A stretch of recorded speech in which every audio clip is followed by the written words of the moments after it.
Hi, this is Kristin here, and welcome to another process video. And today I am playing along with the Rediscover Your Stash June Flair and Wax Seal Hop.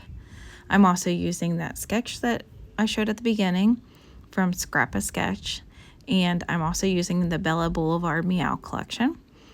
Those hearts off to the right hand side are actually wax seal stickers, so they have like kind of a wax seal appearance to it. I've had them in my stash forever. And then I also picked out a couple Flair pieces that I thought would work. And so I'm going to go through the paper here.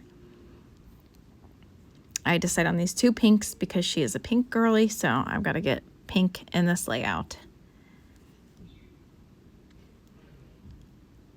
The sketch also calls for a couple pieces, strips kind of set behind the photograph. So here in a moment, I'll start getting those cut down too.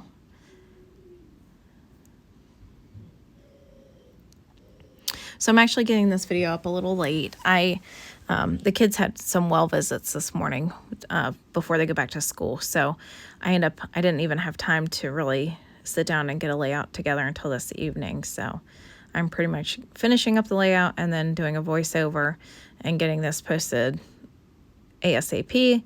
I was going to do a live, but my kids, they are rambunctious, and so I a lot of time cannot do a live just because it would be a lot of noise, and so which really this layout went pretty quickly, so I really could have probably done it as a live. And so I go ahead and mount her photographs on white cardstock.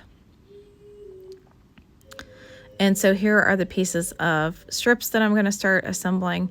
This strip with the word phrases on it are part of that like lighter pink paper, just the back of it.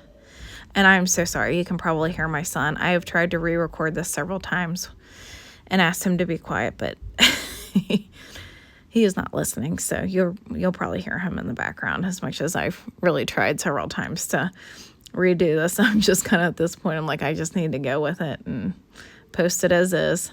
So I end up picking out these couple other strips. However, I do realize, I'm like, oh, they're all white. I don't know why I didn't realize that like all the background was white. So I will flip over the cat one because it does have a nice pattern on the back. And so this is where I decided, I'm like, oh, you won't really be able to see much of any of this. And so I decide to move everything up and shift these strips down, so then that way you can actually see the strips. I will still kind of assemble them the same way that they showed in the sketch, just now they're not set back behind the photographs. I think if my photos were going to be more centered in the page, that would have made a little bit more sense,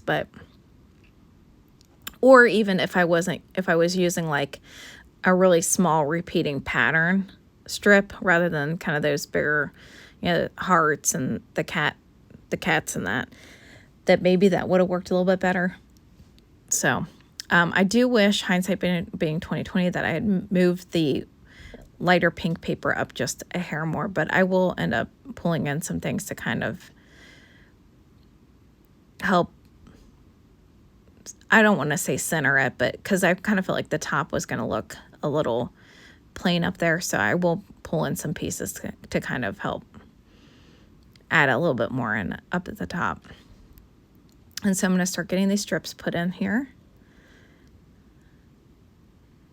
Now my daughter's cat, she actually her intention was to be my husband's cat. So she's what's called a Savannah cat. We had an F4, which is, they're technically, I think an F4 is considered to be about 10% serval, somewhere in that about. So Savannah cats have serval and domestic. And so she would have been a 10%. And then that cat, unfortunately, she passed away. So she had cancer. And so we went and got Shelby, which is my daughter's kitty. She's an F3. F3 technically has like 15% serval, or somewhere in that kind of range. And she took an immediate liking to my daughter. And so that is pretty much my daughter's kitty, as much as we tried to make my husband's. It worked out well, at least for her, because she really, it's funny because it's like she's intuitive. Like if Bella's crying, my daughter, she's crying or upset or something, Shelby will come running to her to like try to comfort her or, you know, she just seems like they just seem like they get each other. So I decide feline friend is going to be my title. I like how it's kind of like split there. So it like naturally, it looks like it's, you know, following kind of the split of the color of the paper. I add that floral paper across to kind of help raise that spot, that, you know, that pattern behind it up a little bit, just because then I thought that, you know, the top part was going to be a little bit too plain. Since the strips had brought the bottom half of the layout down a little bit, then I felt like the top was going to look a little off. So I do also pull in those floral pieces across the top. And then I'm going to start getting this cluster build up at the top. So I'm going to work in a couple wax seals. I'll work in the yellow sun flare over here on the right, or the left-hand side of the cluster. Words are just escaping me.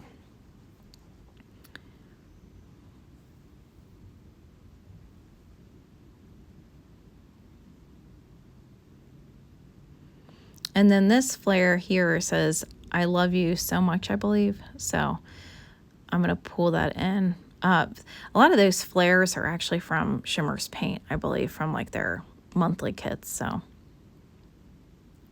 I'm not a huge flare person. I like the look of them, but it's kind of like when I get my hands on them, I just never really know how to use them or where to put them in a layout.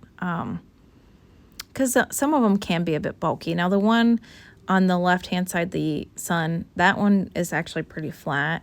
The epoxy up at the top, the green one, is, I mean, it's got some bulk to it. So I know I was reading or hearing somebody say that sometimes what they do is they'll put those through their die cutting, like in between the plates to kind of smush them. I wasn't brave enough to try that yet, because I was a little afraid I would ruin that. And on top of that, it was just like something I had heard in passing. So I haven't tried it or actually watched the process of doing that. So I really didn't want to ruin that flare. So I just was like, you know, it's a little bulky, but so be it. I'll do. These little paw prints are puffy stickers from the Meow kit, or the Meow collection. I got this collection because I've got a lot of pictures of her, of my daughter with her kitty cat. So it's a very feminine, like lots of pinks and things like that. So I thought perfect line to document some of these pictures with her kitty. I pull in a puffy sticker kitty cat head on the left-hand side, and now I'm doing a puffy sticker paw. That one's a little bit bigger up there at the top cluster, and I am going to work on another kitty cat head here. And then because I kind of felt like feline friend, since that kind of area there was starting to kind of almost look like a cluster, I end up adding this heart to kind of like look like it was all kind of, you know, cohesive there. I felt like the flowers looked like they were just kind of stuck up there. So I was like, let me get another phrase word, or like, you know, like little phrase piece here. And that says love doesn't need words. So I thought that looked really good up there. And so here are some close-up shots. Thank you, Rediscover Your Stash, for hosting the hop. I will include the information down below. There were some YouTube creators that were playing along, as well as some Instagram. I appreciate you coming by to watch another process video. I'll see you again next time.